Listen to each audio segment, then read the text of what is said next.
Aujourd'hui, on va parler de musique chrétienne. Ça va être fun, fun, fun. C'est parti.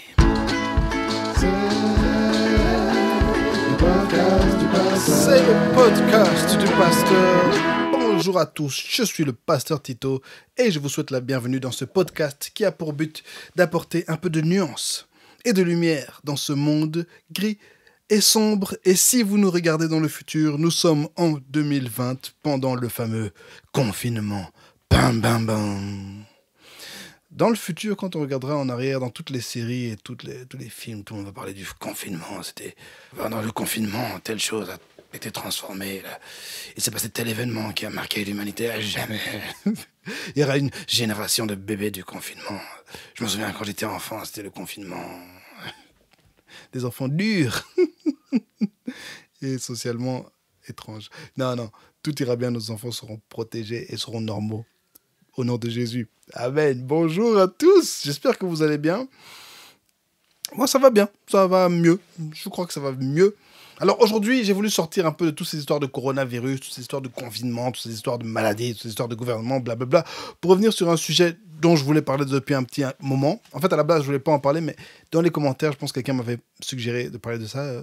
Et quand est-ce que tu vas parler de la musique chrétienne? Et je m'étais dit, waouh, on parle tellement de la musique du monde qu'on oublie de parler de la musique chrétienne. Ça, c'est un problème avec nous, les chrétiens. Parfois, on est tellement obsédés par le diable, le Satan, le démon, le monde, la chair. On oublie de parler de Jésus, de la croix, des bonnes choses, de notre mission, de l'évangélisation, etc. Alors, merci, toi, aux personnes qui m'avaient suggéré de parler de ce sujet. Ok. Oh, il y a du beurre de karité qui vient de tomber. Ouais, soit. Oui, on va parler de la musique chrétienne. C'est super important et c'est un sujet qui me tient très fort à cœur. Et je vais vous expliquer pourquoi dans quelques minutes. Et voilà, j'espère que vous êtes prêts. On va passer un bon moment ensemble. C'est parti pour le dossier du pasteur.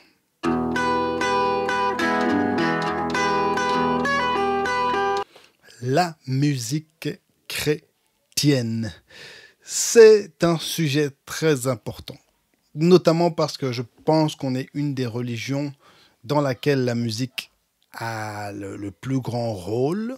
Regardez un culte chrétien. Peu importe quel genre de chrétien vous êtes, protestant, catholique, orthodoxe, vous regardez le culte chrétien, c'est beaucoup de chants, beaucoup de musique. Peu importe le style musical, peu importe la langue, peu importe que ce soit du chant avec ou sans instrument, peu importe que le chant soit beau ou pas, on chante beaucoup.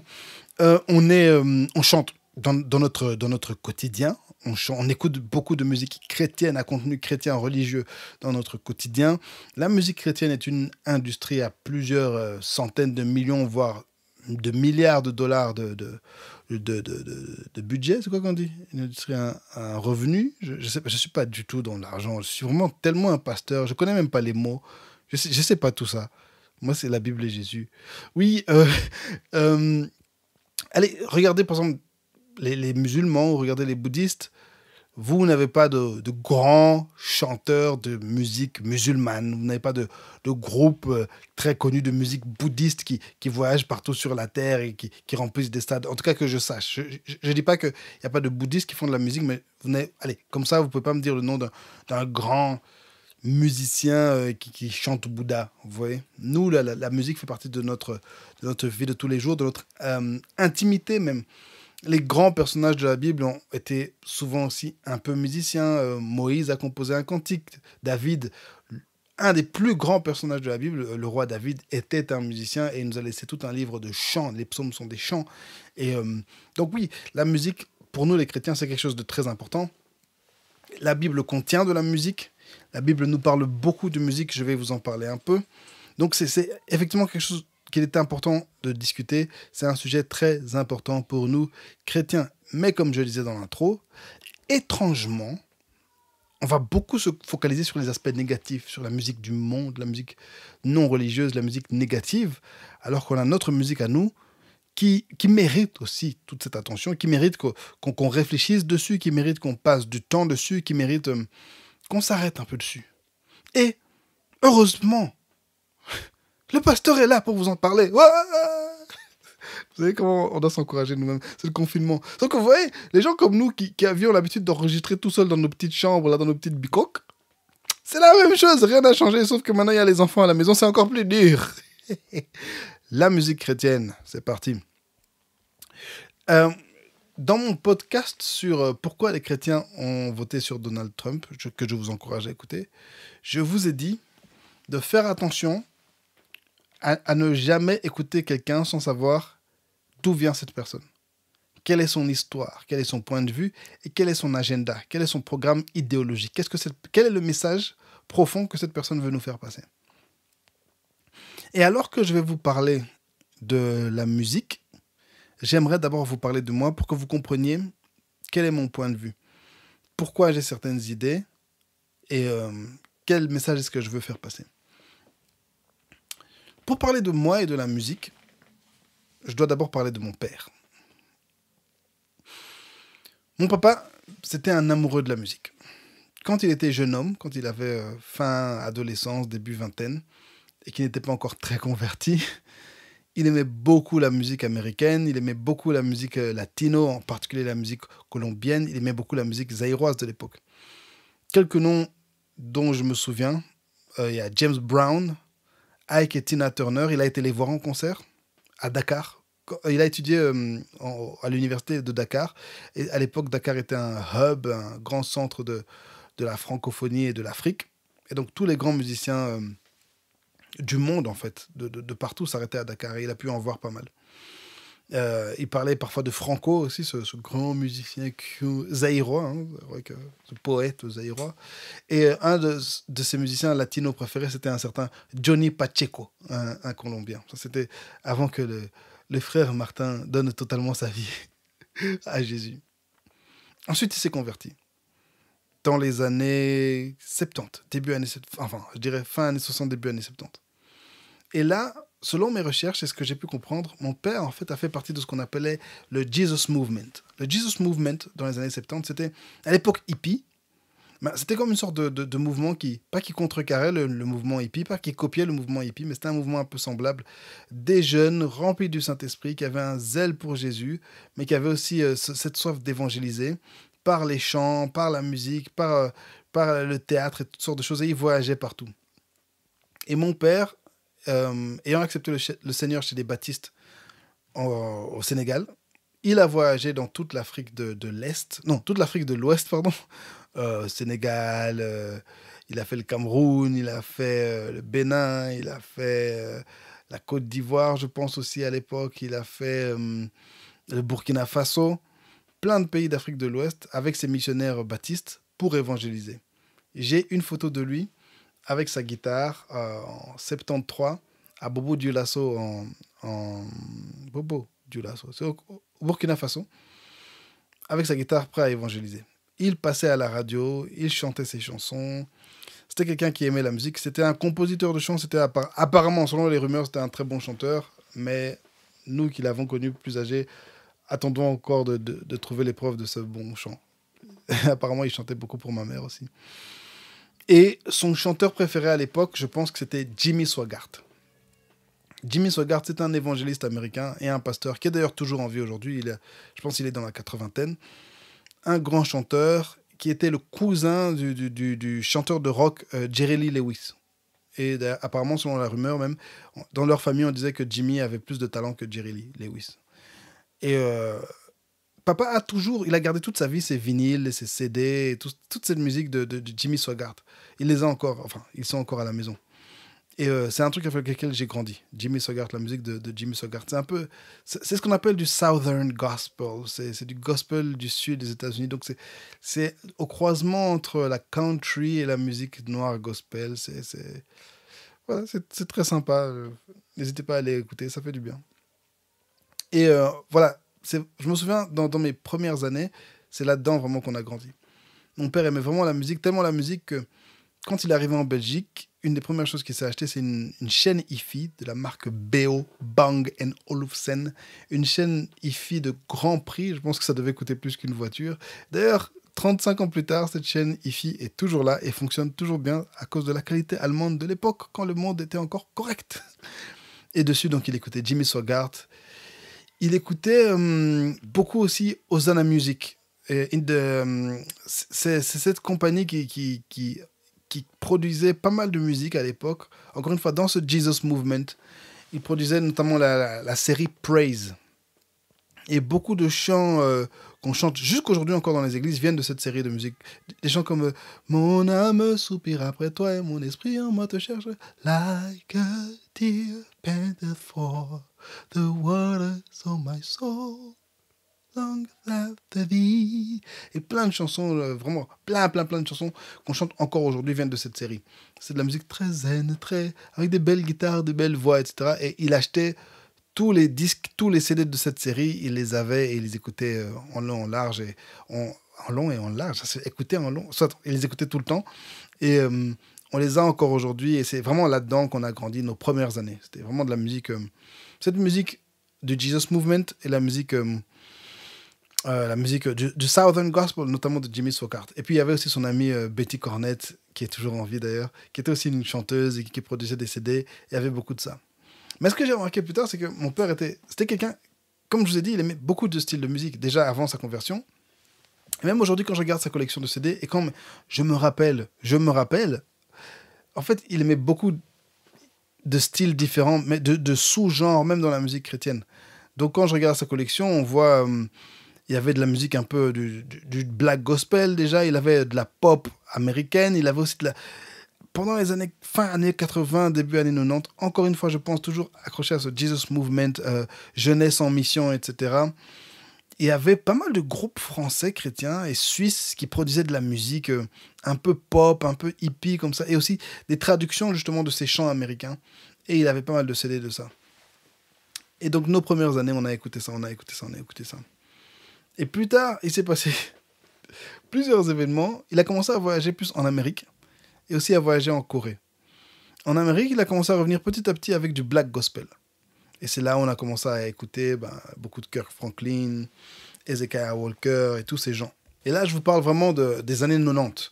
Donc quand papa voyageait, il revenait toujours avec plein de CD, plein de cassettes vidéo, et on regardait ça pendant des heures. Il a aussi commencé à voyager en Corée, Corée du Sud. Et là, il revenait aussi avec de la musique en coréen.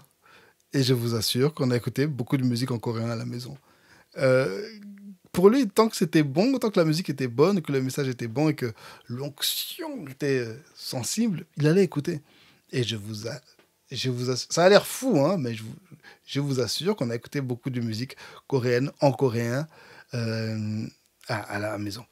Et dans la voiture, on faisait des road trips. Il roulait beaucoup à l'époque et on allait écouter de la musique coréenne à l'époque. Un des grands absents de la musique était à la maison, c'était la musique congolaise des années 90.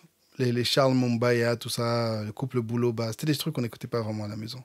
Pour tout vous dire, c'est parce qu'à cette époque-là, la musique américaine était tellement loin en avance de la musique congolaise que je pense que c'était assez impossible d'écouter la musique congolaise de cette époque-là. Je parle précisément de la musique chrétienne des années 90. Quand tu écoutais des Kirk Franklin, quand tu écoutais tout ça, le niveau n'était pas comparable. Par contre, très vite, mon père a adopté le groupe Adorons l'Éternel, Gaël, Papa Alain Moloto. C'était un groupe qu'il aimait beaucoup. Il aimait beaucoup Papa Alain, ils étaient amis. Il l'a invité. Ils se sont invités mutuellement plusieurs fois et c'était vraiment deux personnes qui s'appréciaient énormément et deux personnes que le monde, il nous manque en fait. Hein. On a besoin de plus de gens comme ça. Et donc, oui, ça, c'est de la musique aussi qu'on a écouté. Et je me souviens quand il a commencé avec Gaël, on le regardait, mais qu'est-ce que t'écoutes ? C'est quoi ça ? Et à force d'écouter, il nous a convaincus aussi. Et mon père aimait aussi beaucoup la musique classique. Il a beaucoup de CD, encore une fois, de musique classique à la maison. C'est une des raisons pour laquelle, dans les années 90, encore une fois, j'étais très jeune, je ne connais pas les dates et je n'ai pas de mémoire, on avait ce musicien, ce chef d'orchestre italien qui fréquentait notre église, il s'appelait Nino Di Stefani. Et il voulait créer une chorale classique à l'église. Alors mon père dit, bien sûr. Et dites-vous que les premières années de cette chorale qu'on a appelée la chorale de masse, le mot chorale de masse, en fait, ça vient de la tradition américaine de black gospel, une chorale qui rassemble plusieurs chorales d'un état, plusieurs chanteurs du même état, on va appeler ça un mass choir. Et en français, on a appelé ça chorale de masse parce que ça regroupait toutes les chorales de notre église. Et les premières années de la chorale de masse, mon papa et ma maman chantaient dans la chorale de masse. Il allait prêcher, et puis il allait venir mettre vite son uniforme et venir chanter, parce qu'il aimait vraiment la musique, il aimait chanter, il aimait le classique. Et un dernier musicien que mon père a aimé ces dernières années, c'était un certain Terry McAlmont, un adorateur qui a travaillé notamment beaucoup avec Benin. Papa aimait aussi beaucoup la musique des croisades de Benin. Et voilà, c'est des musiciens qu'il a beaucoup aimé. Tout ça pour vous dire que j'ai grandi dans cet environnement très musical. Mon papa nous a tous forcés à étudier la musique, à aller au solfège, étudier un instrument et nous poussait vraiment dans la musique. On chante depuis qu'on est enfant. Ma mère a toujours chanté dans la chorale des mamans, qui est devenue ensuite la chorale Espérance. Et moi, je suis ce genre d'enfant qui est grandi dans les répétitions, l'enfant qui jouait sous les chaises pendant que maman et les grands répétaient. C'est dans cet environnement-là que j'ai grandi, un environnement, je veux dire, où la musique tournait, je vais presque dire, en constance. On n'était pas une maison où la télé était tout le temps allumée, mais la musique était constamment présente. Moi-même, je suis un chanteur, musicien, compositeur, beatmaker, worship leader et directeur de chorale. Si vous voulez lire quelques opinions que j'ai, surtout quelques, je dirais, des petits coachings que j'ai pu donner, allez sur mon blog. Il y a un coaching notamment pour les chanteurs de louanges, les dirigeants de louanges, je pense, et un coaching sur les chanteurs de chorale. Voilà, des petites choses. Dans notre dénomination, hein, la Church of God de notre église, c'est une dénomination, encore une fois, où on chante. On chante beaucoup, on aime la musique, on est des grands chanteurs. Et dans notre église locale, mon père a mis vraiment la musique au centre presque au centre de l'église. La musique, la parole de Dieu et la prière, on va dire, c'est nos trois piliers, et le ministère. Et le chant, voilà, on a beaucoup de chorales, on a beaucoup de groupes de musique. Si on combine rien que les chorales de mon église, le nombre de CD qu'on a produit, le nombre d'albums qu'on a produits, je pense qu'on arrive plus qu'à 20. Je pense même plus que 25. Et si vous prenez tous les artistes qui sont dans l'église et qui ont produit des CD, allez, je vais dire quelques noms comme ça. Bon, déjà, les chorales de notre église, c'est la chorale de masse, hein, bon, qui a quand même fait enregistrer dans des CD qui s'appelaient Les Meilleurs de la New G. Il y a la chorale Espérance, chorale Vie Nouvelle, il y a le groupe Stand Up, il y a notre équipe de louanges qui avait aussi sorti un CD il y a quelques années. Et il y a la chorale Bethel, mais qui n'a encore rien sorti, la chorale en Swahili. Il y a la chorale des enfants, il y a les Invincibles, la chorale des ados. Et les artistes de notre église, on a pas mal. Là, pour l'instant, c'est principalement il y a le groupe YP. On avait le groupe JS à l'époque. Maman Mireille Bassirois fait partie toujours de notre église. On a Nathan Virtuose, le rappeur, qui fait partie de notre église. Noémie Cabé, qui vient de sortir son projet, fait partie de notre église. Je sais que j'oublie des gens, mais vous prenez juste ça c'est juste des artistes assez récents, mais vous prenez des gens comme Papa Serge, Mr. Kak, qui a sorti son album à l'époque, et plein de gens qui ont sorti des projets musicaux. Je pense qu'on doit arriver facilement à 50 projets musicaux juste pour notre église de Bruxelles. Et maintenant, si vous sortez de Bruxelles, vous prenez toutes nos églises avec des groupes tels que, comment il s'appelle, il y a Denise Chitea, et la chorale de Liège, la chorale Les Sacrificateurs d'Anvers qui ont sorti 2 projets. Vous avez OGC et leur groupe Élévation, ainsi que tous les artistes que même ont produit de Fleurus, etc. Je pense qu'on doit facilement dépasser 70-80 albums qu'on a produits, enfin, pas albums, mais projets musicaux qu'on a sortis en 35 ans. C'est pas pour frimer, c'est pas pour faire les malins, c'est pas ça. C'est juste que je voulais insister sur le fait que la musique fait partie de notre culture ecclésiale. Okay, et que c'est là-dedans que j'ai grandi et que j'ai été impliqué dedans, que je suis toujours impliqué dedans. J'ai fait partie de la chorale Espérance depuis que j'ai 15 ans. Bon, maintenant, ces 2 dernières années, je dirais, je suis moins impliqué, mais j'ai fait plus de 20 ans dedans. Chorale de masse, même chose. Stand-up, j'ai fait 15 ans dans stand-up. On a voyagé dans, je dirais, une dizaine de pays dans le monde avec stand-up. Je suis le responsable de la chorale des ados depuis maintenant 12 ans, je crois. 12 ans, waouh, on vieillit. 12 ans, ouais, les Invincibles. Et je suis toujours impliqué dans l'équipe de louanges. Je chante toujours dans l'équipe de louanges et je suis aussi un worship leader toujours à l'équipe de louanges. Donc voilà, la personne qui vous parle, c'est quelqu'un qui... Je vais dire que je sais de quoi je parle, mais surtout, c'est quelque chose qui me passionne. C'est quelque chose que je vis. C'est quelque chose qui qui touchent mon quotidien. Allez, là, alors que ce confinement et cette maladie a frappé, j'étais dans le processus de mixer moi-même, parce que j'ai mon propre studio à l'église et je travaille beaucoup aussi sur mon ordinateur à la maison. J'étais dans le processus de mixer un nouveau projet pour la chorale des ados. Et alors que ça s'est arrivé, j'ai commencé à bosser sur d'autres projets. Ah, parce que je suis aussi rappeur. J'ai commencé un peu à rapper, des trucs comme ça. Des vieux rappeurs tontons comme ça. Mais voilà, tout ça pour vous dire, c'est une longue intro, hein, c'est pour vous dire que je suis pas là en train de parler de tout et de n'importe quoi. C'est pas de la théorie, c'est du vécu. C'est ma passion, c'est ce que j'aime, c'est ce que je fais, c'est ce que j'ai fait, c'est ce que je vais faire.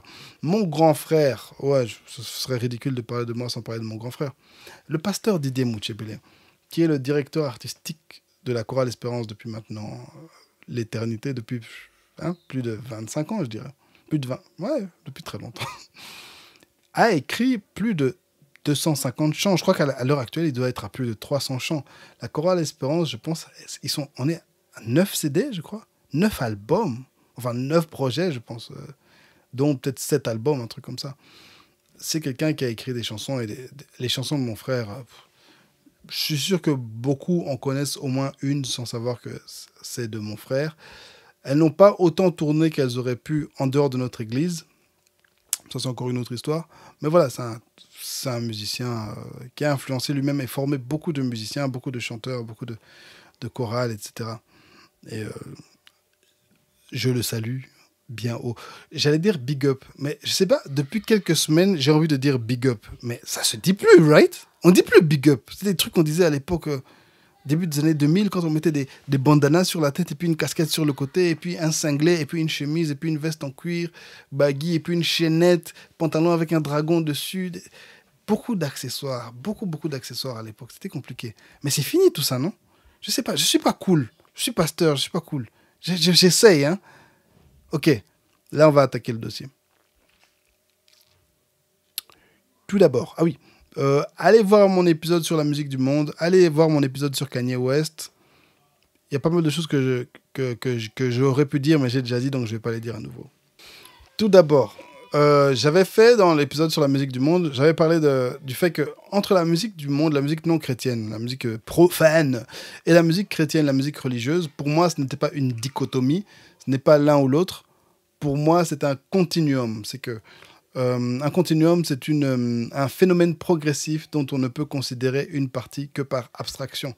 Donc, c'est-à-dire que c'est pas l'un ou l'autre, c'est que c'est comme une ligne vers laquelle on va plus ou moins vers un des deux extrêmes. Donc certains sont à l'extrême complètement religieux, complètement chrétien, d'autres sont à l'extrême complètement mondain, complètement séculier, complètement profane. C'est pas une division stricte entre les idées. Ok ? Là, je vais revenir juste sur la partie du continuum qui parle de la musique chrétienne. Ce que j'avais dit, c'est que la musique qui est la plus chrétienne, c'est la musique de louange et d'adoration. La louange et l'adoration, c'est vraiment la musique 100% chrétienne parce que tout son objectif, c'est rendre gloire à Dieu. Et elle est focalisée totalement sur Dieu. Et étant donné que nous sommes censés vivre pour rendre gloire à Dieu, que notre vie est censée rendre gloire à Dieu, voilà, ça c'est la musique la plus chrétienne. Et aussi, c'est ce qu'on va faire au ciel. Quand vous lisez Apocalypse, les gens sont juste en train de louer Dieu, adorer Dieu. Et donc, c'est la musique chrétienne. La louange et l'adoration, si on doit dire qu'est-ce que la musique chrétienne, voilà, ça c'est vraiment la musique chrétienne par excellence, c'est celle qui existe maintenant et qui existera après. Ensuite, il y a la musique d'évangélisation et de discipulat. C'est de la musique qui fait de l'édification chrétienne, qui produit de l'édification chrétienne. C'est des bonnes paroles, c'est de l'enseignement, c'est du discipulat, donc ça rapproche les gens de Christ, ça leur enseigne à être comme Christ, ça a un message totalement biblique pour encourager les gens, pour évangéliser, pour amener les gens à Christ. C'est vraiment de la musique qui a un objectif. L'objectif, là, en fait, c'est plus les gens. C'est plus ramener les gens à Jésus pour les enseigner, les encourager, les relever, les évangéliser. Okay, c'est l'édification pour construire le corps de Christ. Voilà. Ça, c'est un peu moins chrétien. Pourquoi ? Simplement parce que, d'abord, je vais dire entre guillemets, Dieu n'est pas l'objectif final. Enfin, si, l'objectif final, c'est Dieu, mais le premier objectif, c'est les gens. Ensuite, au ciel, il n'y aura plus d'évangélisation, il n'y aura plus d'encouragement. Il n'y aura plus de prédication, il n'y aura plus de disciple-là parce qu'on sera parfait et dans la présence de Dieu constance. Donc ça, c'est quelque chose qui va se terminer. Donc je me suis permis de considérer que c'est un peu moins chrétien. Et je le fais avec tout le respect du monde parce que moi-même, la musique que je produis, en général, c'est pas de la louange, de l'adoration. C'est ce que j'ai appelé moi-même de l'édification chrétienne. Et c'est très bien, ça doit exister, on en a besoin. Le troisième type de musique sur ce continuum, c'est la musique inspirationnelle, ce que les Américains appellent inspirational. C'est de la musique avec des valeurs chrétiennes. L'objectif n'est pas d'emmener les gens à Dieu. L'objectif, c'est de leur enseigner de bonnes choses, leur dire de bonnes choses, leur faire ressentir de bonnes choses qui sont en accord avec les valeurs chrétiennes. Et ça, il y en a aussi. Les Américains, surtout, en produisent beaucoup. Maintenant, voilà, c'est un créneau qui est très fort exploité, notamment en rapport avec le débat artiste-chrétien, chrétien-artiste. On va revenir tout à l'heure là-dessus. Et je dirais que juste après ça, il y a aussi tout ce qui est musique non vocale, juste instrumentale. Mais je dirais juste après la musique inspirational, il y a de la musique qui est juste fun, qui n'a même pas spécialement un message. Quelqu'un comme le rappeur Andy Mineo ou Social Club, parfois ils ont des morceaux juste, ils disent juste des choses pour s'amuser. C'est de la musique c'est du divertissement, je dirais, divertissement qui n'est pas anti-chrétien. C'est pas spécialement, ça n'a même pas vraiment de valeur, c'est juste du divertissement. Et je suis d'accord. Je pense aussi qu'on en a besoin. Parfois, il y a aussi des morceaux qui louent une ville, par exemple. Un morceau où tu as envie de parler de ta ville. Ouais, c'est pas mal. Un morceau où tu as envie de rigoler. Un morceau pour la fête, un morceau pour danser. Voilà, du divertissement chrétien. Pas plus mal. Voilà, je vais m'arrêter à ces cinq catégories de musique chrétienne. Donc, la musique de louange d'adoration, la musique d'édification chrétienne, la musique inspirational à valeur chrétienne, la musique fun et la musique instrumentale. Je pense que c'est à peu près tout. J'imagine qu'il doit y avoir autre chose, mais voilà. Ça, c'est selon moi ce qui constitue l'ensemble de la musique chrétienne. Encore une fois, si vous avez regardé l'autre podcast sur la musique du monde, c'était un peu redondant. Je suis désolé, mais je veux que tout le monde soit d'accord. Ok. Et comme dirait mon père, et c'est là que les Romains s'empoignèrent. Parce qu'il y a ce débat dans la musique chrétienne, en particulier dans le rap chrétien, le Christian hip-hop, et en particulier chez les Américains. La question, est-ce que je suis un artiste chrétien ou est-ce que je suis un chrétien artiste? Est-ce que je suis un musicien chrétien ou est-ce que je suis un chrétien musicien? Si vous n'avez jamais entendu parler de cette discussion, vous êtes en train de vous dire que ce pasteur, en fait, il est fou. Ce pasteur, c'est un insensé, il raconte n'importe quoi parce que c'est la même chose. Attendez, je vais vous expliquer. Selon cette discussion, en fait, un artiste chrétien, c'est un chrétien qui produit du contenu artistique chrétien. Ok? Je dirais c'est quelqu'un qui fait partie des deux premières catégories de ce continuum. C'est des gens qui font de la louange, c'est des gens qui font du contenu. Là, on va se focaliser sur la musique. On va même pas parler des autres pour l'instant. Quelqu'un qui fait de la musique, qui produit de l'édification chrétienne. Okay? C'est un artiste. Tout ce qu'il fait, c'est chrétien. Tout ce qu'il fait, c'est avec le message de l'évangile. Tout ce qu'il fait, c'est ramener les gens à Dieu, tourner vers Dieu avec le nom de Jésus, etc. Un chrétien artiste, c'est un chrétien qui fait de la musique, mais sa musique n'a pas spécialement pour objectif d'amener les gens à Dieu. Sa musique n'a pas spécialement pour objectif d'édifier les gens par rapport... je dirais, il peut avoir des valeurs chrétiennes parce qu'il est chrétien. Il est vraiment chrétien. Mais parfois même, s'il a envie, il peut faire une collaboration avec un artiste non chrétien et avoir un message ou bien une image non chrétienne. Donc, c'est des gens qui... c'est juste des artistes. C'est comme des artistes mondains, sauf que dans son cœur, il est chrétien. Parfois même certains, personne ne sait qu'il est chrétien, à part lui-même et ses proches. Et il fait tout comme il fait tout comme un non-chrétien, mais dans son cœur, il est chrétien. Ces dernières personnes, ces chrétiens artistes, leur argument, un de leurs arguments principaux, c'est: est-ce que tu irais demander à un charpentier s'il est chrétien? Est-ce qu'il y a des charpentiers chrétiens Est-ce qu'il y a des comptables chrétiens? Alors, s'il n'y a pas de comptable chrétien, tu vas chez n'importe quel comptable, un comptable, c'est un comptable, pourquoi s'il devrait y avoir des artistes chrétiens? J'ai jamais compris comment est-ce qu'on peut même oser avoir ce raisonnement, en fait. Il est tellement fallacieux, il est tellement faux que je comprends même pas. Je vois pas le sens, en fait. Tout d'abord, un comptable, un charpentier, un ouvrier dans le bâtiment qui serait chrétien peut mettre il doit avoir des valeurs chrétiennes. C'est-à-dire ne pas voler, ne pas mentir, ne pas escroquer. Ensuite, la Bible nous dit que tout ce que vous faites, faites-le de bon cœur. Un travailleur chrétien doit faire les choses bien, de bon cœur, encore une fois, dans le but de rendre gloire à Dieu, dans le but d'évangéliser, dans le but d'être comme Christ. Ensuite, il y a l'épître de Philémon. Philémon, c'était ce maître d'esclaves, qui avait cet esclave qui s'appelait Onésime, qu'il a fui, parce que tous les deux étaient chrétiens. Onésime a fui, il est allé chez l'apôtre Paul. L'apôtre Paul a dit à Onésime, tu retournes chez ton maître. Et Paul écrit à Philémon et à Onésime, leur disant, voilà, maintenant vous êtes des chrétiens. Onésime, tu restes l'esclave, mais comporte-toi bien, Onésime. Tu es un esclave, maintenant tu dois justement très bien te comporter en tant qu'esclave pour rendre gloire à Dieu. Et toi, Philémon, en tant que maître, tu restes maître, mais comporte-toi très bien. Vous êtes des frères, mais vous avez quand même cette relation. Tout ça pour dire que nous, chrétiens, dans le monde séculier, dans le monde du travail, on doit se comporter particulièrement bien. C'est écrit dans la Bible, parce que on doit rendre gloire à Dieu, parce qu'on est des chrétiens, on a le cœur de Christ, on a le Saint-Esprit en nous, voilà, on doit bien se comporter. Donc, tout d'abord, clairement, quand tu engages un charpentier, quand tu engages...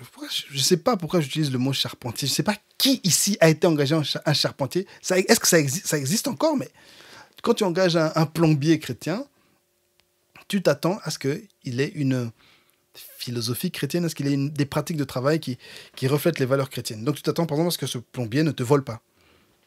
Ça, c'est vraiment le premier argument, c'est que oui, tout travailleur chrétien doit avoir des valeurs chrétiennes, doit refléter la gloire de Christ dans ce qu'il fait.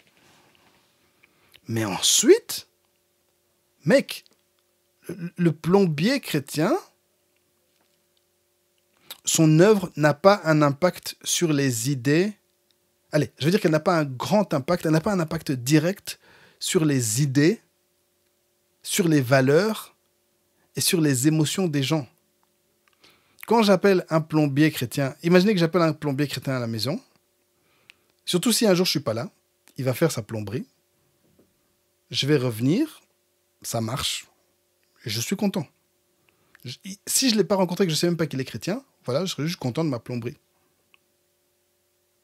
S'il fait mal son boulot, je ne serais pas content de ma plomberie. Alors qu'un musicien chrétien, si je mets la musique d'un musicien chrétien, ce qu'il va dire va influencer mon humeur, mes valeurs, mes idées. Ce qu'il ne va pas dire aussi. Vous voyez, les artistes, je me focalise sur les musiciens, mais il y a d'autres métiers qui sont dans le même cas, d'autres artistes qui sont dans le même cas, ont une influence directe sur les idées, sur les valeurs, sur les émotions des gens. Donc, comparer ça simplement, oui, mais le plombier chrétien, ça n'a pas de sens, d'accord? Juste une simple comparaison comme ça n'a pas de sens. Il faut arrêter d'être hypocrite, hein? Il faut arrêter d'être simpliste. Il faut arrêter de trouver des excuses ridicules pour avoir des comportements ridicules, d'accord? Oui, mais pasteur, quoi, tu veux dire que tous les chrétiens doivent toujours faire de la musique chrétienne? Est-ce que c'est ça que je pense? Honnêtement, c'est le genre de questions sur lesquelles j'ai du mal à me prononcer parce que je ne peux pas prendre mon point de vue et le présenter à tout le monde. Moi, je vous ai dit, j'ai grandi à l'église. Je suis un homme d'église, un homme de chorale, un homme de louange. Tout ce que je fais est tourné pour rendre gloire à Dieu. Je suis un pasteur. Toute ma musique, tout ce que je produis dans la vie, c'est pour la gloire de Dieu, c'est pour l'édification du corps du Christ. Est-ce que je m'attends à ce que tout le monde fasse la même chose? Non. Mais la question, c'est est-ce que vraiment quelqu'un qui a reçu un talent de Dieu, est-ce que ce talent peut ne pas servir à la gloire de Dieu. Hein? C'est louche quand même. Hein? C'est bizarre quand même. Donc Dieu va te donner ce talent. Voilà, je te donne ce talent, mais tu peux le donner à tout le monde sauf à moi. Allez, ça m'a l'air un peu insensé. Bon, maintenant, je sais que certains sont pas exactement... se disent pas, non, je vais faire de la musique, mais ce ne sera pas du tout de la musique chrétienne. Certains se disent, justement, ceux qui font de la musique inspirational, ils disent, je vais faire de la musique avec des bons messages, des messages d'amour, de tolérance, des messages de compassion, des messages d'encouragement, mais je ne vais pas mentionner Dieu. Parfois, ils vont mentionner Dieu, mais souvent, ils vont se dire, je ne vais pas mentionner Jésus. Par rapport à ça, mon opinion personnelle, c'est d'abord qu'il y a trop de puissance dans le nom de Jésus. La Bible nous dit que c'est le nom devant qui tout genou fléchisse, toute langue confessera à la fin des temps que Jésus est Seigneur. Le nom de Jésus, c'est le nom qui fait fuir les démons. Le nom de Jésus, c'est le nom qui nous donne la vie et une puissance et une joie, etc. Si ce nom est tellement puissant, pourquoi est-ce que je m'en priverais et pourquoi est-ce que j'en priverais les autres? L'argument là qu'on m'a déjà sorti, c'est que je ne veux pas rendre les autres mal à l'aise. On ne veut pas rendre les autres mal à l'aise. Même plus, c'est on veut infiltrer la culture du monde. On veut infiltrer certains milieux dans lesquels le nom de Jésus ne nous donne pas accès. Des milieux qui sont vraiment sombres. En fait, on veut faire carrément de l'évangélisation en secret. On veut faire de l'évangélisation, donc s'infiltrer de manière discrète. En fait, ces gens-là, ce qu'ils veulent faire, pas tous, mais certains, veulent infiltrer le milieu de la musique, pas pour évangéliser les masses, mais pour évangéliser les autres personnes qui se trouvent dans cette industrie, évangéliser les chanteurs, les rappeurs, les producteurs, etc. En fait, ils veulent un peu jouer le rôle de Daniel dans la Bible, qui était à Babylone, la plus grande capitale du monde, qui était à la cour du roi, mais qui influençait le roi par son attitude et par sa prédication d'enfant de Dieu. Je comprends en théorie ça. Je suis certain, et ça c'est clair, ça je suis totalement d'accord, tout le monde n'est pas appelé à être la lumière au même endroit. Je pense même que Dieu a appelé certaines personnes, pas tout le monde, mais vraiment certaines personnes, Dieu les a appelées pour être la lumière dans des milieux extrêmement sombres, dans le milieu de la prostitution, pas en étant prostituée, en étant évangéliste, mais voilà, dans le milieu de la musique, dans le milieu de la drogue, dans les milieux des prisons. Et que ces personnes-là, Dieu veut qu'ils apportent la lumière là où la plupart d'entre nous chrétiens, on ne va même pas penser à aller, on n'est pas du tout habitué à ces milieux, et voilà, Dieu veut qu'ils brillent là-bas. Revenons sur l'exemple de Daniel, par contre. Rappelez-vous que Daniel a été radical. Dès le premier chapitre, Daniel a refusé de consommer les mets, les plats du roi. Il a refusé de manger à la table du roi. Il a dit, je ne peux pas manger ta nourriture. Donc, tu veux être un chrétien qui va s'infiltrer dans un milieu, dans le milieu de la musique, fais attention à ce que tu consommes spirituellement, fais attention à tes attitudes, fais attention à ne pas devenir le monde. Daniel, pendant tout le livre de Daniel, on nous explique qu'à chaque fois, il s'est retrouvé devant des situations de vie ou de mort, et il a fait son choix clair, il a établi son choix clair. Fais attention lorsque tu manges à la table du roi, fais attention lorsque tu manges à la table du diable, de ne pas consommer sa nourriture, de ne pas devenir comme il veut que tu deviennes, de ne pas adopter les comportements de tout le monde, parce que là, je suis désolé. Qui est en train d'évangéliser? C'est toi qui évangélises ou bien est-ce qu'on est en train de t'évangéliser toi à l'évangile du monde et du diable et de la mort? Il y a aussi un autre argument, c'est si on ne... En fait, on doit ressembler à la culture qu'on veut évangéliser. Si tu veux aller évangéliser dans ce milieu de la musique, tu dois ressembler à ces gens du milieu de la musique. C'est le genre d'argument qui semble véridique, qui semble correct. Et je pense honnêtement que dans certains cas, c'est nécessaire de ressembler un peu à la culture. Mais c'est pas vraiment vrai. Je veux dire, est-ce que vous avez déjà regardé les colons quand ils sont venus évangéliser en Afrique? Ils n'étaient pas habillés comme des petits Africains. Ils avaient leur tenue blanche, leur costume, leur barbe, etc. Leur longue barbe pour les prêtres catholiques. ils ne nous ont pas ressemblé, ils ont appris la langue. Bon, c'est vrai que c'est pas un cas exact, parce que souvent, allez, ils étaient dans une position d'autorité, de pouvoir par rapport à nous, et donc leur tenue reflétait aussi ce pouvoir. Aujourd'hui, le français est vraiment difficile pour sortir. Les mots se cognent dans ma bouche. Ça, c'est le jeune. Donc, ouais, c'est pas un exemple parfait. Mais ce que je veux dire, c'est que c'est pas sûr. C'est pas un argument éternel, c'est pas un argument qui est toujours correct. Il faut demander à Dieu, est-ce que Dieu t'a dit pour aller évangéliser dans ce milieu? Est-ce que le Saint-Esprit t'a convaincu que pour aller évangéliser dans tel milieu, tu dois ressembler aux gens de cette culture? Parfois, c'est le contraire qui marche. J'ai été, il y a 2 ans, j'avais été invité en Roumanie, mais ça ne s'est pas fait finalement, par un pasteur qui me disait, oui, je veux que tu viennes dans mon pays parce que là-bas, quand les jeunes voient un noir, ils s'arrêtent et ils écoutent, parce qu'ils n'ont pas l'habitude. Et effectivement, notre église, par exemple, avait commencé des églises en Russie, et on envoyait des évangélistes en Russie, des Congolais, des Noirs, des Africains, parce que, je ne sais pas si c'est dû à un effet psychologique, culturel, un effet de choc ou quoi, étrangement, les Russes écoutaient les Noirs. Là où ils n'allaient pas écouter des Américains, ils n'allaient pas écouter peut-être des Coréens, ils allaient écouter des Congolais. Donc là, la différence crée le choc et crée l'écoute. Donc cet argument que oui, il faut ressembler à la culture qu'on veut évangéliser. Pour entrer dans cette culture, pour toucher cette culture, je dois leur ressembler. Ben non, ça tient pas spécialement la route. Je dis pas que c'est le cas de tout le monde. Hein. Encore une fois, je sais pas, je suis pas dans la tête, je suis pas dans les prières de chaque personne, je ne suis pas dans tous les secrets de Dieu et du Saint-Esprit. Mais d'expérience, je trouve que beaucoup de gens qui se disent chrétiens artistes, en fait, c'est juste des chrétiens, je ne vais pas dire des faux chrétiens, mais c'est des chrétiens superficiels. C'est des chrétiens qui aiment le monde, en fait. Ils veulent juste le monde, ils veulent le succès. Ils veulent le succès, ils veulent les ventes, ils veulent l'argent, ils veulent vivre ce lifestyle. Et la preuve, c'est qu'une fois qu'ils ont ça, ben, tu vois qu'ils deviennent de moins en moins chrétiens. Je constate que beaucoup de chrétiens, par exemple, avec YouTube et les podcasts et tout ça, et même la musique, et avec les réseaux sociaux, tu vois bien maintenant, quand certains chrétiens ils débarquent à Hollywood, tu vois qu'ils changent petit à petit. Donc faisons vraiment très attention à la table du roi. Et que tout ce que nous fassions, tout ce que nous faisons, le français, que tout ce que nous faisons soit pour la gloire de Dieu. Et n'oublions pas l'effet que nous avons dans les idées et les valeurs des gens et les émotions. Un autre truc par rapport au fait d'être un artiste chrétien, c'est j'ai toujours considéré que je suis plus un artisan qu'un artiste. L'utilité de mon travail est plus importante que la beauté de mon travail.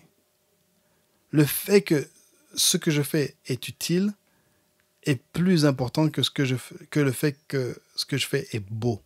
Je me focalise plus sur l'utilité de ce que je fais que sur la beauté de ce que je fais. Je préférerais toujours sortir un morceau avec un contenu théologique plus impeccable plutôt que sortir un morceau avec certaines rimes, avec certaines phrases qui passent bien, mais qui théologiquement sont douteuses. Vous voyez ? Parce que c'est le contenu qui doit être plus important, le message qui doit être plus important que la beauté. Bien que la beauté est très importante. Même un artisan, allez, si une chaise est très vilaine, tu ne vas pas t'asseoir dessus. Si une chaise a plein de couleurs en désordre, tu ne vas pas t'asseoir dessus. Si une table, vraiment, elle ne ressemble à rien du tout, tu vas pas manger dessus, ça ne va pas te donner faim. La beauté n'est peut-être pas super méga importante comme un tableau, par exemple, un tableau, surtout si c'est de l'art abstrait, un bijou. Voilà, je pense que les tableaux et les bijoux, c'est vraiment exemple type. L'utilité est la beauté. C'est la beauté de cet objet qui le rend utile. Sinon, outre sa beauté, ces objets en général n'ont pas d'utilité. Mais une table, une chaise, un outil, c'est créé par un artisan. Et là, l'utilité passe avant la beauté, mais la beauté quand même, le design, l'ergonomie aussi, sont importantes. Et puis aussi, il y a un prêtre catholique que je suis sur le net qui s'appelle Bishop Barron, qui parlait du fait que nous, chrétiens, avons souvent oublié l'évangélisation par le beau. On évangélise beaucoup par le bon, ce qui est bon, on donne une bonne parole, hein. C'est des choses qui nous font du bien, des choses qui touchent les cœurs, on va évangéliser comme ça. On évangélise beaucoup par le bien, on va faire du bien aux gens, on va faire des bonnes œuvres, mais on oublie d'évangéliser par le beau. Il y a quelque chose de mystique et de mystérieux dans l'exaltation produite par la contemplation de quelque chose d'absolument magnifique. Tu écoutes Alléluia de Handel, tu ne comprends peut-être pas le message, tu sais même pas ce que ça veut dire Alléluia, tu ne comprends pas les paroles, mais la beauté de cette chanson va te frapper. Et tu seras dans une extase, une contemplation qui est produite par ce morceau. Et ça, c'est un truc que nous, chrétiens modernes, on oublie beaucoup. Et je suis totalement d'accord avec ça. N'oublions jamais que la beauté de ce qu'on produit a des effets. Et c'est pour ça qu'il faut faire attention avec la musique du monde, parce que, encore une fois, la beauté a des effets. Il y a aussi tout l'aspect spirituel. Je ne vais pas rentrer trop aujourd'hui dans l'aspect spirituel. Peut-être que j'ai promis depuis des mois que j'allais faire un podcast sur le monde spirituel, etc. Je le ferai. Oh, du calme. On va y arriver. Tout doucement, on construit. En fait, le problème, c'est qu'à chaque podcast, je promets un nouvel épisode sur un thème. Et puis, j'ai juste trop de thèmes. Et ces temps-ci, je ne fais pas tellement de podcasts. D'ailleurs, c'est le numéro 20. Wouh, c'est la fête. Mais voilà, je ne suis pas très productif. C'est le confinement. Enfant à la maison. Seigneur aide-nous. Voilà, ça, c'est très important. Je vais juste m'attarder là maintenant un peu sur le rôle de la musique chrétienne. Les rôles de la musique chrétienne. Ensuite, je vais donner quelques recommandations. Et puis en bonus, je vais vous donner quelques artistes que j'aime bien. Les rôles de la musique chrétienne, selon la Bible. Tout d'abord, la louange et l'adoration. Ça, c'est la louange et l'adoration, c'est rendre gloire à Dieu, louer Dieu, élever Dieu, se focaliser sur Dieu. Ça tourne nos cœurs vers Dieu. C'est super important. En plus de ça, la louange et l'adoration, ça a un rôle de combat. La muraille de Jéricho s'est effondrée après, après les chants et l'adoration. La louange et l'adoration, c'est un rôle prophétique. Quelqu'un comme Élisée avait déjà prophétisé avec des musiciens. David avait ses musiciens prophètes, comment ils s'appelaient, les Asaph et leurs enfants, etc. C'était des gens qui prophétisaient à l'aide de leurs instruments. La musique a aussi un rôle d'exhortation, d'encouragement, de prédication. Je vous donne 2 textes ici qui en parlent. Éphésiens 5, 19. Entretenez-vous par des psaumes, par des hymnes et par des cantiques spirituels, chantant et célébrant de tout votre cœur les louanges du Seigneur. Colossiens 3, 16, que la parole de Christ habite parmi vous abondamment. Instruisez-vous et exhortez-vous les uns les autres en toute sagesse, par des psaumes, par des hymnes, par des cantiques spirituels, chantant à Dieu dans vos cœurs sous l'inspiration de la grâce. Exhortation, édification. Donc là, la musique, c'est quelque chose qui nous construit, c'est quelque chose qui entretient la foi, c'est quelque chose qui fait du bien, c'est quelque chose qui encourage, c'est quelque chose qui nous rapproche de Dieu, c'est quelque chose qui nous fait avancer dans notre vie chrétienne. Et c'est pour ça que la musique chrétienne doit avoir un bon sens, être théologique, elle doit avoir un contenu qui est en rapport avec la Bible, elle doit avoir un contenu qui est édifiant, pas juste dire du n'importe quoi et puis tu mets Jésus et tu crois que c'est bon. Ça doit avoir du sens, pas inventer des concepts bizarres où tu mélanges la sorcellerie avec Jésus, avec Dieu, des trucs comme ça. Non, la musique doit être biblique. Pas spécialement prendre les mots et les phrases de la Bible. Hein. D'ailleurs, ça, souvent, ça sonne mal parce que tu vas juste prendre les mots et les phrases d'une version. Et voilà, non. Alors que la Bible, dans la langue originale, par exemple, les psaumes, c'est des textes écrits pour être chantés, mais les versions françaises n'ont pas été écrites pour être chantées. Donc, il faut faire attention quand tu prends juste le texte en français et tu le chantes parce que tu tues tout le truc.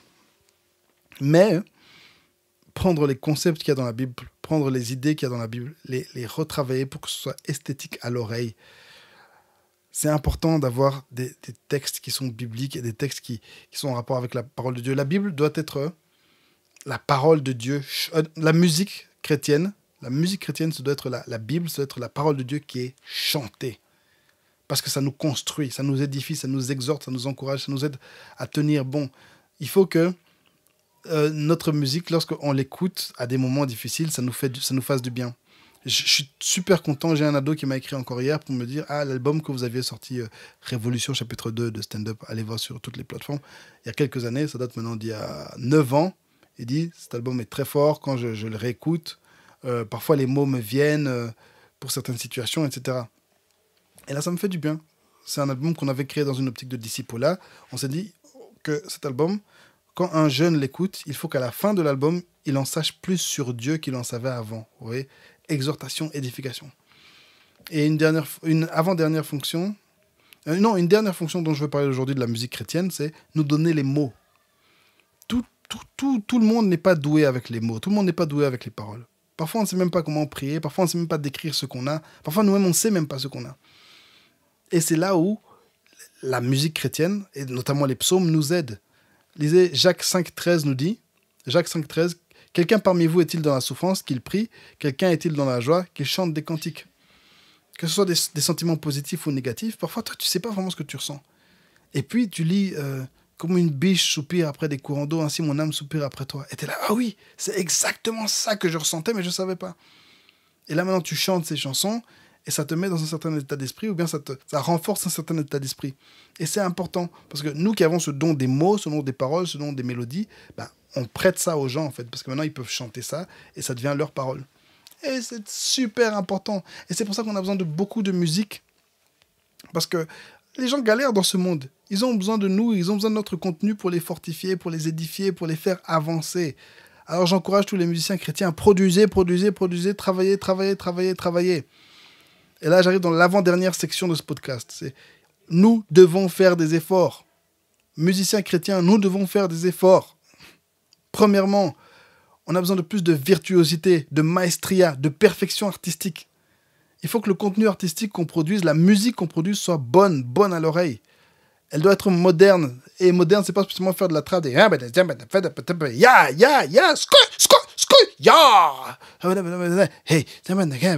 Hey, c'est pas ça.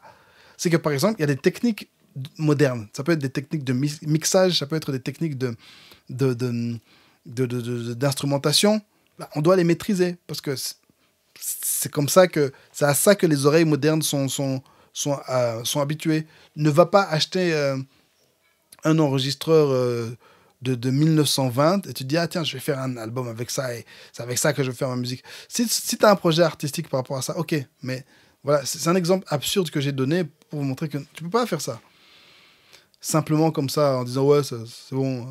Non, il y a des techniques modernes, il y a un son moderne qu'on doit maîtriser et voilà, on doit y arriver. Et puis aussi, il y a des... Peu importe que ce soit ta voix, que ce soit ton instrument, que ce soit tes programmations, que ce soit ton instrumentalisation, que ce soit ton rap, hein, tes bars, maîtrise ton art. Maîtrise ton art, sois le meilleur dans ton art. J'en ai marre de la musique chrétienne qui est subpar, qui est en dessous des standards. C'est de la musique un peu... t'écoutes, rappeurs chrétiens, ils ne savent pas aligner deux rimes, ils ne savent pas faire de métaphores. Non, on doit arrêter ça. Si tu veux faire de la musique chrétienne, fais tout pour devenir le meilleur. Tu ne dois pas commencer en étant le meilleur, mais travaille avec les années, travaille en devenant le meilleur.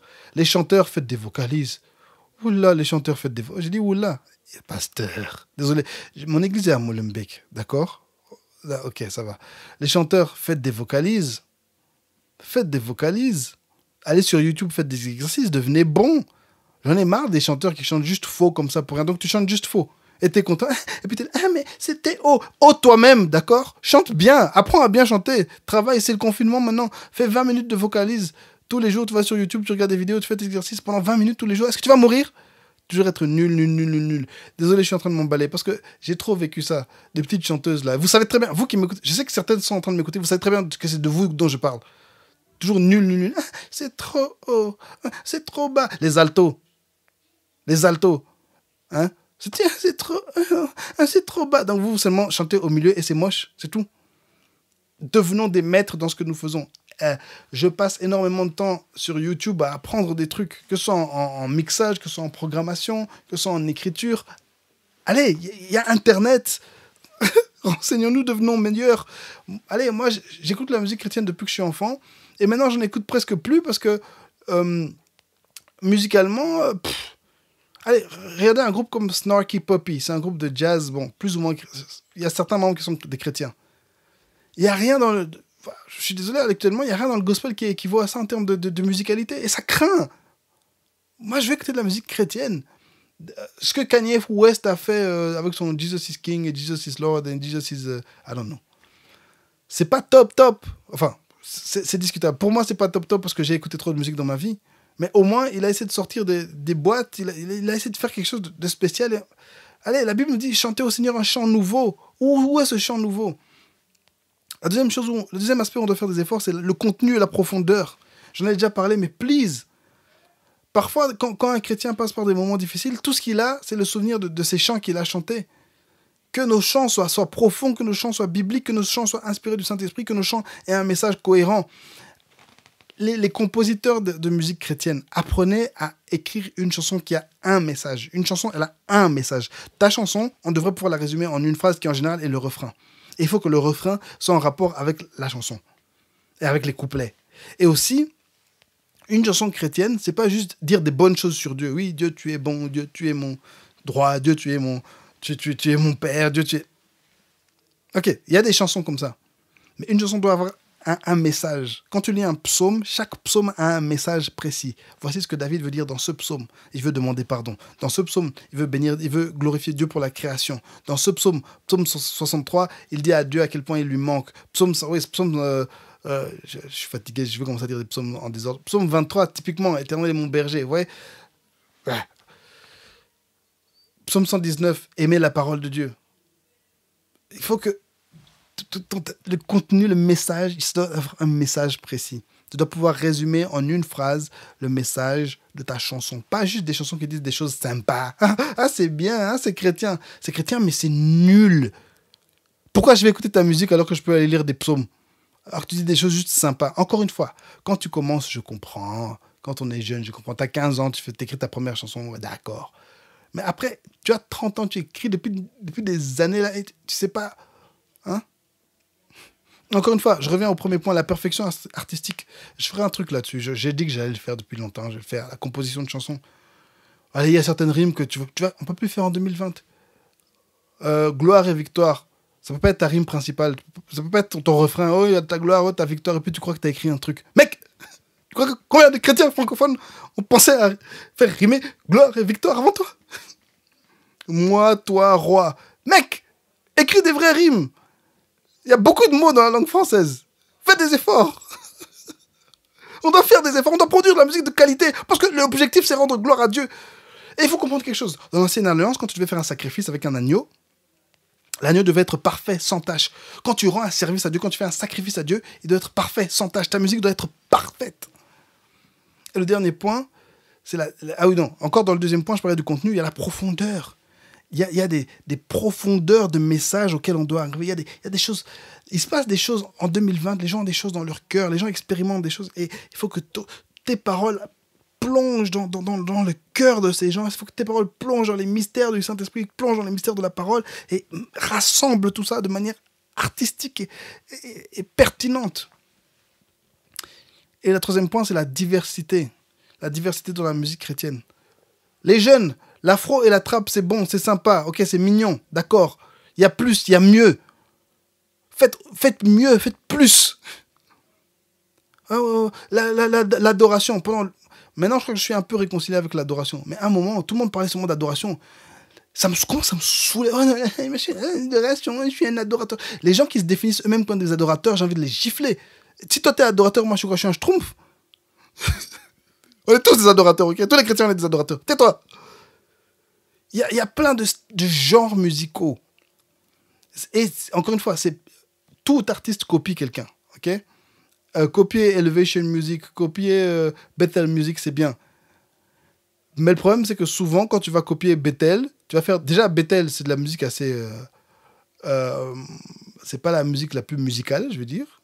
Hein? C'est pas la musique la plus subtile. Et en copiant Bethel, ta musique sera une vieille parodie toute pourrie de Bethel. Et encore une fois, il faut copier Bethel. Ils font de la bonne musique. Mais ne fais pas que ça. Va plus loin. On doit faire évoluer le genre. J'en ai marre que la musique chrétienne soit de la musique à la traîne. Toujours de la musique dépassée. Toujours de la musique où tout se ressemble. Les mêmes accords, les mêmes mots, les mêmes phrases. I stand in awe. Because you're awesome. Jesus. I stand amazed. Je sais, la Bible reprend aussi plusieurs fois les mêmes phrases. Mais il y a les Français est riche, les langues sont riches. Parce que parfois, les gens, ils reprennent des phrases sans même savoir que tu as repris cette phrase. C'est même pas de la Bible. Tu as repris la phrase que, que tu as entendue dans une chanson de quelqu'un d'autre. C'est souvent ça. C'est même pas de la Bible. Ne demande pas, c'est même pas de la Bible. Et puis même la Bible, c'est une version. Il y a plusieurs versions. Une phrase, mon âme soupire après toi. Ok, ça c'est dans Louis II. Ben, Semeur dit la chose d'une manière différente. Français courant dit la chose d'une manière différente. Soyons riches. Diversité des genres, diversité des messages. Je vous ai dit, moi je veux que des chrétiens fassent des chansons. Par exemple, moi il y a une chanson que j'écris depuis des années, c'est sur la masculinité, être un homme. Il y a une chanson sur laquelle je bosse depuis des années, c'est sur ma ville, Bruxelles, parce que j'aime ma ville et je veux dire un message positif par rapport à ma ville et j'aime les habitants de ma ville. Et c'est en rapport avec les valeurs chrétiennes. Vous voyez, diversité des messages, diversité de genres, diversité de... On doit faire des efforts. Franchement, je vous assure que j'ai du mal à écouter la musique chrétienne ces temps-ci. J'ai vraiment du mal. Je souffre. J'aime la musique, mais beaucoup de musique est très nulle. Alors justement, pour terminer, en bonus, je vous donne quelques artistes qui m'ont intéressé, que j'ai beaucoup aimé ou que j'aime encore aujourd'hui. Je vais commencer par ceux du passé, puis je vais parler de ceux du présent. Dans le passé, je vais pas revenir sur tous les groupes et les artistes que j'ai dit avant. Si je suis motivé, je mettrai des liens en commentaire. Je le ferai sans doute dans les jours à venir parce que là, je vais juste publier et puis je prendrai le temps pour rechercher plein de musique et je vous ferai des liens. Sinon, si vous allez sur ma page YouTube, j'ai plein de playlists. J'ai même une playlist années 90, elle est super, plein de trucs. Voilà, vieux artistes, artistes nouveaux. Dans le passé, quand je grandissais dans les années 90, l'artiste qui m'a le plus influencé, c'est Fred Hammond. Monsieur Fred Hammond, super compositeur, super chanteur. Ses chansons sont d'une profondeur, tu peux même pas t'imaginer. Mes albums préférés sont Purpose by Design et Pages of Life 1 et 2. C'est des classiques de classiques. Mais même ceux qui sont venus après, je les aime vraiment. Mais Purpose by Design, je connais tout par cœur. Chaque vibe, chaque note, chaque solo, chaque phrase. Pages of Life. Quand j'avais 15 ans, j'étais dans ma chambre enfermé avec Pages of Life. J'écoutais. Je savais pas parler anglais, mais j'ai appris l'album par cœur en lisant les paroles, etc. Voilà. Fred Hammond, un vocaliste de dingue, chanteur de dingue. Maintenant, à une période, il est passé par une période où il ressemblait à Predator. Puis maintenant, je comprends pas. C'est des gens, plus ils vieillissent, plus ils veulent ressembler à des ados. C'est des Américains, c'est très américain. Hein. Je juge pas. Je vais pas mentir, je juge. Mais j'aime Fred, c'est mon gars. Dietrich Haddon, avant qu'il devienne une star de télé-réalité. Le pasteur Dietrich Haddon, son album Crossroads, masterpiece, un chef-d'œuvre. Crossroads. Il a fait d'autres albums après ça qui sont pas mal. À l'époque, il bossait sur plein de projets qui étaient pas mal. Et puis à un moment, j'ai trouvé juste qu'il n'avait plus de profondeur. C'était de la pop. Autant dans le message que dans le son. Et c'était plus trop mon délire. Mais Crossroads de Dietrich Haddon. Et puis c'est aussi un vocaliste de dingue. Quelqu'un de très créatif, très prolifique. Yes. Qui d'autre? Oh, en termes de chorale, je vais juste vous donner le nom d'une chorale. C'est Donald Lawrence and Tri-City Choir. Donald Lawrence and Tri-City. C'était une chorale montée spécialement pour ce groupe. Donc, c'était des musiciens venant de 3 villes, justement, d'où le nom Tri-City. Et ce qui est fort dans cette chorale, c'est que quasi chaque choriste est un soliste de dingue. Et donc, en termes de gospel, c'est du haut niveau. Écoutez leur album Finale. Écoutez Finale et dites-moi si ça ne vous fait pas trembler. Avec la chanson It's Your Time, avec Vanessa Bell Armstrong, Karen Clark Sheard et Darwin Hobbs au solo. Si ça ne vous fait pas trembler. Et puis Season avec, comment il s'appelle? Hawkins. Edwin Hawkins? Walter Hawkins dans Season.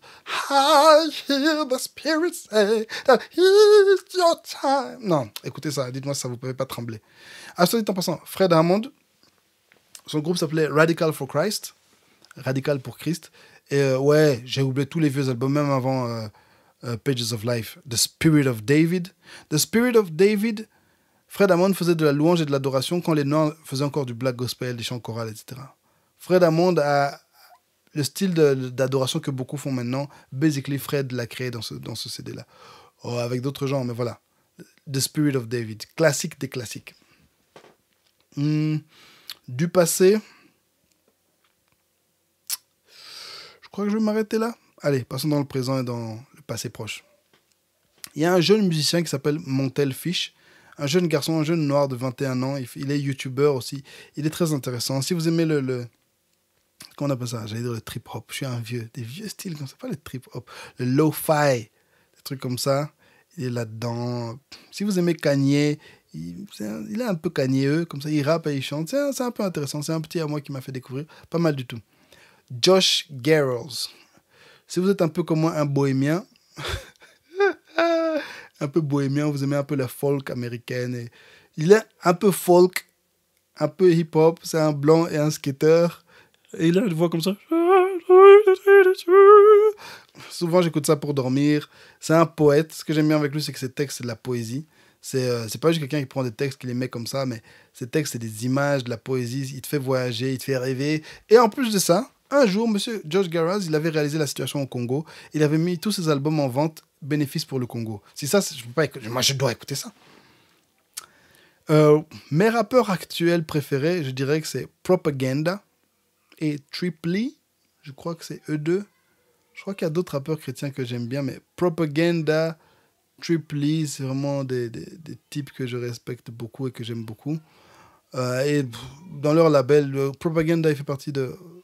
Oh, je suis fatigué, j'ai pas envie d'aller là-dedans. Voilà, ils sont cool. C'est un peu des vieux... Je suis un vieux papa, j'ai pas besoin d'écouter des gens de 18 ans, d'accord? Si je le veux, je le fais. Si j'ai pas envie, j'ai pas envie. J'écoute des gens de mon âge parce que j'ai envie. On est des papas. Et voilà, c'est comme ça. Laissez-moi. En adoration, deux noms que j'aime bien. Il y a d'autres personnes, hein. Tous les noms classiques, allez, toute la musique, les Jacob, tous ces gens-là, c'est très bien. Mais deux noms que j'ai envie de donner, c'est Jonathan David Hessler, qui travaille avec Bethel Music. Il est signé chez Bethel Music. C'est le gars qui a écrit I'm no longer a slave to fear, et qui a une voix comme s'il vient de casser un verre et de l'avaler. Mais je kiffe ce type. J'aime ce qu'il fait. J'écoute pas tout ce qu'il fait parce qu'il est très hippie et souvent il est dans la forêt avec des guitares et des gens. Parfois ça m'inquiète un peu, mais j'aime beaucoup. Et notamment un truc que j'aime beaucoup, c'est un chanteur nord-américain qui s'appelle Léon Timbo, qui a repris sa chanson Haba, la chanson de Jonathan David, maintenant avec la soul de Léon Timbo. You're more real than the ground I'm standing on. Et Jonathan David Hessler, avec sa femme Melissa, je vous encourage à écouter. Un truc que j'écoute souvent quand je veux prier, c'est leur prestation à One Thing. C'est une conférence organisée par IHOP Church. Cette prestation qu'ils ont fait là, je l'écoute très souvent quand je veux prier, c'est classique. Et Léon Timbo aussi, j'écoute un live qu'il avait fait dans une église là. C'est une improvisation d'1 heure, je sais plus comment, et c'est trop bien. Et aussi un certain Jason Upton. Il est un peu moins actif maintenant, je l'écoute pas beaucoup, mais son psaume 23, Lion of Judah, ce sont des chansons qui m'ont beaucoup nourri et que je vous encourage d'écouter. J'aimerais plus plonger dans sa musique, mais voilà, j'aime beaucoup son esprit d'adorateur et voilà. Isla Vista Worship. C'est encore une fois une jeune fille de l'église qui m'a fait écouter. Jedidia. Ah oui, Montelfish, c'était mon jeune Jérémy Cheyembi, a.k.a. Jérémy Bozard, qui m'a fait découvrir. Isla Vista Worship. C'est un groupe de louanges, je pense, de Californie. Ce qu'ils font est cool, mais surtout, ils ont un album soul. Ils ont un album soul qui est vraiment très chouette. Il est vraiment très chouette. Ça s'écoute comme du miel. Et, en parlant de soul, il y a un vieil artiste que j'ai écouté.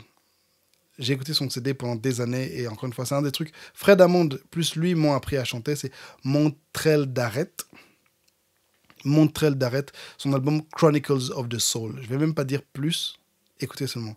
D'ailleurs, lui et Fred ont fait partie du même groupe qui s'appelle Commissioned. Ah, ça c'est un groupe légendaire. Si vous ne connaissez pas Commissioned, je me demande si vous êtes sauvés. J'exagère, mais Commissioned, leur album... c'est quel album? L'album en noir et blanc, où ils sont contre le mur, là. Et avec You were crucified, we cried, pa, pa, pa, pa, oh. Breaking away, away, breaking away. Je sais plus c'est quoi le nom de l'album. Cet album-là, vous allez voir, ils sont en noir, sur un mur, dans un couloir. On ne sait pas pourquoi, mais c'est ça la couverture de l'album. Classique, allez écouter ça. Un autre groupe qui s'appelle Nashville Life Music. Nashville Life Music, c'est un groupe qui fait de la louange, mais de manière très simple. Ils sont modernes et très simples. C'est des noirs et des blancs mélangés. J'aime leur musique, elle donne beaucoup de joie. Et quand je fais le ménage ou quand Quand j'ai envie de travailler un peu, j'écoute ça et ça me fait beaucoup de bien. C'est plein de joie et c'est des musiciens, ils s'amusent beaucoup. J'aime beaucoup Nashville Live Music. Les Binion, B-I-N-I-O-N. C'est un couple, ils font de la musique. Ils ont fait beaucoup de featuring très intéressants avec, encore une fois, les grands artistes gospel de leur époque. Enfin, gospel d'adoration et tout de notre époque. Et ce qui est cool, c'est que c'est des blancs, mais ils font beaucoup de featuring avec des noirs, donc ça te fait de la musique très mix et très intéressante. Et je dois ça à ma femme Charlène, c'est elle qui m'a fait découvrir, c'est sa musique, mais je kiffe. Ils font de la bonne musique très, très moderne. Et on a presque fini. Je crois que j'ai dit tout ce que je voulais dire. Voilà. Ben voilà, je vous ai recommandé quelques artistes. N'hésitez pas, dans les commentaires, pour les courageux qui seront arrivés à la fin de ce podcast, vous nous encouragez à écouter qui ? Qui est-ce que vous écoutez pour l'instant ? Qui sont les artistes qui vous édifient et qui vous construisent et qui vous font du bien et qui vous amènent dans la présence de Dieu ? Je suis sûr que j'ai oublié plein de gens me connaissant. Je suis farfelu, désolé. Et bien entendu, je crache sur personne. Hein. J'écoute du Hillsong Worship, j'écoute du Bethel. Pas beaucoup de Bethel. J'écoute parfois Elevation. Ma femme écoute Elevation, pas moi. Elle écoute, mais quand elle écoute, j'écoute aussi parce que c'est ça le mariage. Et comme elle met ça fort dans les baffes, j'écoute aussi. J'écoute Tasha Cobbs. Not by might, not by power. Tasha Cobbs, mon fils, quand il était tout bébé, il l'appelait Tantine pour une raison qu'on ne comprenait pas. Je pense qu'il pensait que c'était sa tante, quoi. Ou bien il confondait avec ma sœur. Je sais pas. Ouais, non, elle a des chansons. Travis Green. You say, je connais pas, je sais pas vraiment c'est quoi les paroles de ce monsieur. Mais il a de la bonne musique. Jonathan McReynolds, il a de la bonne musique. Il y a des gens là qui font de la bonne musique, mais j'écoute. Tous ces gens que je viens de citer, c'est des gens que j'écoute un peu passivement. C'est pas la musique que je kiffe à fond. Je suis là, waouh, je suis en train de voler. Un groupe, pour ceux qui aiment la musique un peu musicale, un peu instrumentale, King's Kaleidoscope. Allez écouter ces gens, ils sont intéressants. Leur musique est un peu étrange parfois, mais voilà. King's Kaleidoscope. Voilà. Encore une fois, suggérez-nous vos musiciens, suggérez-nous vos artistes. Ah oui, quelqu'un que j'apprécie aussi, je trouve que sa musique est un peu simple, mais j'apprécie quand même beaucoup ce qu'il fait, surtout pour son âge. Et voilà, j'aime ce qu'il fait, c'est, comment il s'appelle ? Cold Out Music. Ce jeune frère, j'apprécie beaucoup ce qu'il fait. J'écoute pas énormément parce que je suis un papa et que j'ai pas 15 ans. Mais voilà, j'aime ce qu'il fait. Et puis, encore une fois, j'ai cité plein de groupes de mon église. Allez voir, je vais vous mettre des liens si tout va bien. C'était le pasteur Tito Mouchebele. Je suis très fatigué, j'ai faim. J'ai envie de voir ma famille sortir de cette bicoque. Et je vous aime très fort. N'oubliez pas de vous abonner, partager, liker. Vous avez le lien vers mon PayPal si vous voulez payer l'essence pour la voiture. Que Dieu vous bénisse tous. C'était le podcast et du pasteur. C'est le podcast du pasteur.